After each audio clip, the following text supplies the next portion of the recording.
Assalamualaikum warahmatullahi wabarakatuh. Pada kesempatan yang berbahagia ini, saya akan memaparkan materi filsafat umum, yaitu cabang-cabang dan corak pemikiran filsafat.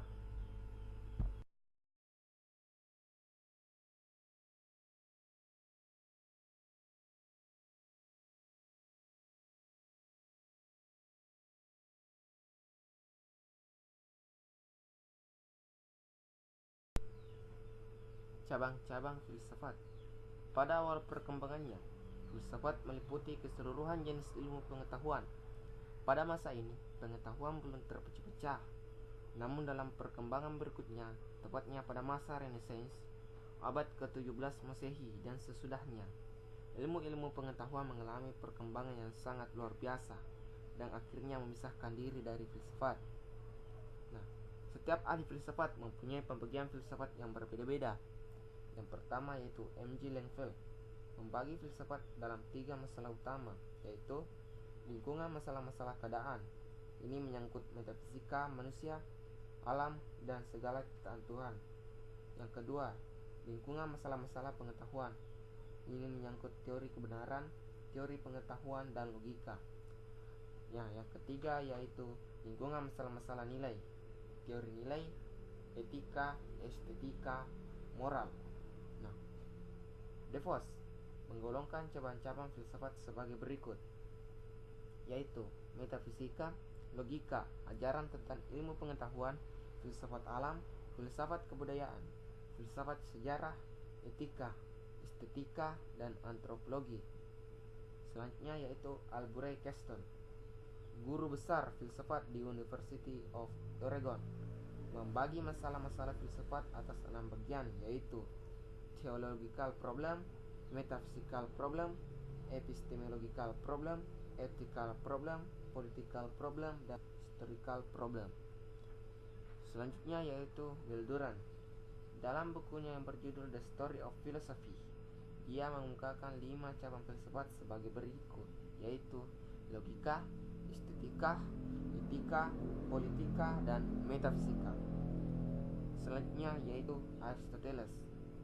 Aristoteles membagi filsafat ke dalam 3 bidang studi, yaitu filsafat spekulatif atau teoritis, kedua filsafat praktika, dan yang terakhir yaitu filsafat produktif.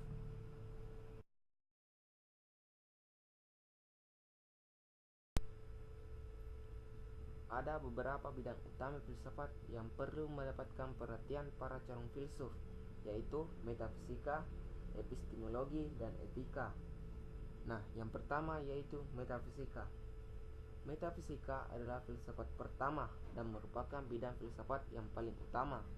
Istilah metafisika berasal dari bahasa Yunani, yaitu meta dan tafisika, yang diartikan sebagai yang ada di balik atau di belakang benda-benda fisik. Aristoteles tidak menggunakan istilah metafisika, tetapi proto-filosofia atau filsafat pertama. Nah, yang kedua yaitu epistemologi. Epistemologi berasal dari bahasa Yunani, yaitu episteme dan logos. Episteme artinya pengetahuan dan logos artinya teori atau ilmu. Dengan demikian, epistemologi secara etimologis berarti teori pengetahuan. Epistemologi merupakan cabang filsafat yang menyelidiki asal, sifat, metode, dan gagasan-gagasan pengetahuan manusia.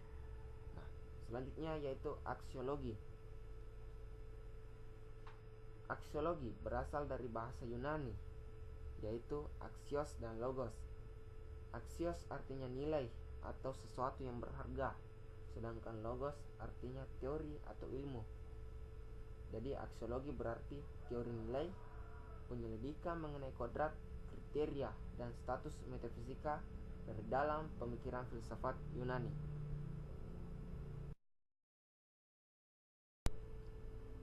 Corak pemikiran filsafat. Sejarah pemikiran filsafat barat terbagi atas 8 bagian. Yang pertama yaitu filosofi alam. Sejarah filsafat di dunia barat diawali dengan masa filosofi alam.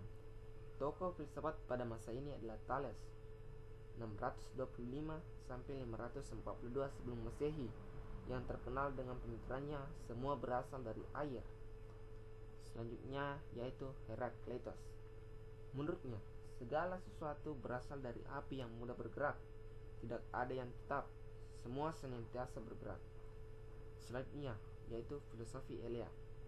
Pada masa ini, tokoh-tokoh yang terkenal yaitu Xenopanes 580 sampai 470 sebelum Masehi yang memiliki pemikiran bahwa Tuhan hanya satu, tidak bergerak dan tidak berubah-ubah dan mengisi seluruh alam. Selanjutnya yaitu filosofi alam dua. Zaman ini dipengaruhi oleh pemikir-pemikir filsafat seperti Empedokles, Anaxagoras, Leukippos, dan Demokritos. Selanjutnya yaitu sofisme. Zaman ini diawali Protagoras 481 sampai 411 sebelum Masehi yang memiliki pemikiran bahwa manusia adalah ukuran bagi segalanya, bagi yang ada karena adanya, bagi yang tidak karena adanya. Selanjutnya yaitu filosofi klasik. Tokoh-tokoh filosofi klasik adalah filsuf yang sudah tidak asing lagi di dalam filsafat. Mereka adalah Socrates, Plato, dan Aristoteles. Selanjutnya yaitu filsafat Helenisme Romawi. Peralihan filsafat Yunani jadi filsafat Helenisme Romawi disebabkan terutama oleh Alexandros, murid Aristoteles. Tindakannya yang imperialis menyatukan semua dunia Grek ke dalam suatu kerajaan Macedonia. Selanjutnya yaitu filsafat abad pertengahan. Masa ini disebut filsafat skolastik karena pengetahuan abad pertengahan diusahakan oleh sekolah-sekolah dan ilmu yang terikat oleh tuntutan pelajaran di sekolah. Kedua yaitu sejarah pemikiran filsafat Timur atau Islam. Sejarah pemikiran filsafat di wilayah Timur atau secara lebih spesifik di dunia Islam diawali dengan kemajuan yang dicapai oleh dunia Islam dalam bidang pemikiran. Namun demikian, terdapat beberapa sikap umat Islam yang berbeda terhadap filsafat terlain. Pertama, menolak pemikiran filsafat Yunani. Alasannya karena filsafat Yunani bersifat spekulatif, mengutamakan teori dan mengabaikan kenyataan. Kedua yaitu menerima keseluruhan.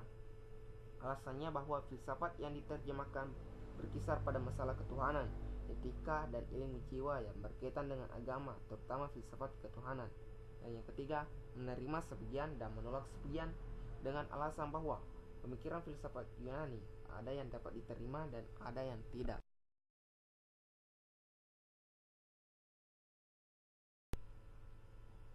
Itulah tadi pemaparan materi singkat dari saya tentang cabang-cabang dan corak pemikiran filsafat.